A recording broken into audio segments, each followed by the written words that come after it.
because of the new A11 10nm design. Okay, so here we go. Alright, so quote that was done by Steve Jobs a long time ago. Apple is not the first to do it, they're the best. A lot of people are complaining that Apple's copying a lot of things that Android does or Samsung does, but Apple doesn't like to be the first. They're not always the first. Some people think that they were the first on Touch ID. They weren't. A phone long time ago already did that before, but it was so slow that Apple waited till the technology was good and made it the best. That's why when you think of Touch ID, you think of Apple because they were the best at it, and they still are the best at it. Companies are matching it currently, but with the new facial ID, Apple's gonna be the first on the facial ID, and they're gonna be the best. Just saying that. Alright, so here's concept design by Apple designer. I'm gonna run through these real quickly. That's one of the new colors. Okay, here it is: silver, copper gold, and black. Let me show you accurate designs. Here's comparison of size, copper gold. So copper gold is between, it's gonna be called plus gold. It's gonna be between regular gold and rose gold. It's gonna be right in the middle.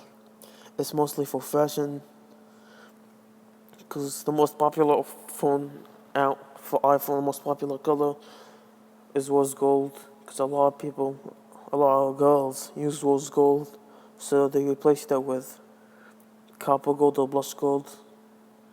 The sides look amazing, but the back, I'm not really sure at it. Okay, here it is. Alright, let me show you. Here's the size. As you can see, the size looks amazing. Let me find a real life design picture. Oh well, here's the camera. This one says the 4K 60 frames per second. This is gonna be one of the best cameras on any smartphone. It's gonna be a lot better than the Google Pixel, of course, and the Note 8. I watched the Note 8. What's it called? Keynote, and they showed the two comparison. And the Note 8 was a little bit better in low light situation, and Apple is gonna fix that this year.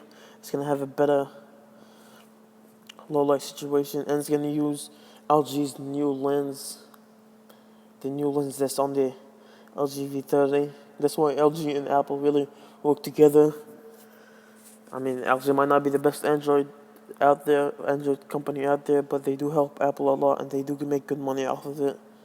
So here it is, the wireless charger, and here's some concept leaks. That's the iPhone 7, and it's been confirmed that this is gonna be what the iPhone is gonna look like right here, and the time is gonna be right under the little thing right here. And some people, and there might not be a home button, but that's what people are worried about.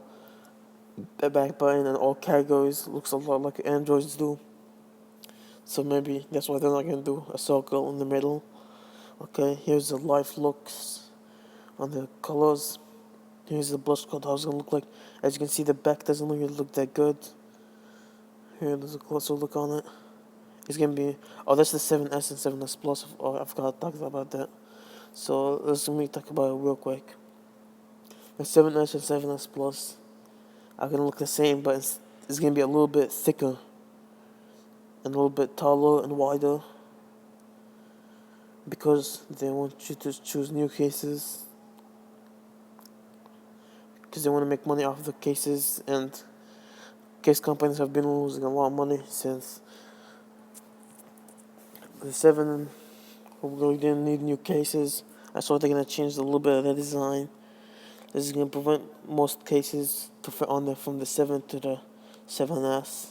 It might not even be called the 7S, because if they call it the 7S, they will sell less. So it might actually be called the iPhone 8, 8 Plus, and the iPhone Edition, or Exclusive Edition. I like the Exclusive Edition. Okay, here's an A11 chip. That's gonna be my thumbnail. Let's hope I get it in. Okay, and here is the keynote leak. So somebody told me about this. They have purple, red, and orange because it's Pro, but that's not really what it is.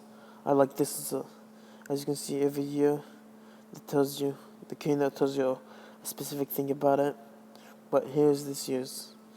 It's gonna be OLED because the OLED colors orange, light blue, echo, and dark blue. That's OLED iPhone confirmed. Okay, so here we go.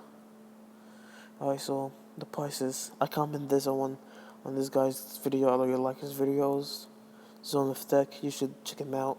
He does really in-depth leaks, but I commented this because this is what I think of the iPhone prices. I mean, there's rumored to be $6,999, $1,099, and $1,199, but I don't think it's gonna happen. So, as you can see here, there's my guest prices: 64 gigabytes, $999, 256, 1,149, and 512 gigabytes is $1,299. Because the storage difference is a lot bigger, and I won't be surprised next year all iPhones next year have an increase of $150 instead of the usual $100, because 80% of all Apple for profits come from the larger storages, because storages are very cheap. I looked it up. 512 gigabytes of storage, like the best out there, costs around $60 to make, not $200. So that just proves it. I'm just saying. Okay, and let's look at the iPad Pro. This is the cost of the iPad Pro. This I'm gonna believe the cost of the gonna be the next year's iPhone 7 Plus. 64 gigabytes cost $799. 256 gigabytes cost $899. As you can see, there's a $200 jump in price for the 512 gigabyte. So it's gonna cost $1,099. And same for the iPad, the new iPad 10.9 inch. That's gonna be the cost of the 7. Okay, so I won't be surprised if Apple reaches over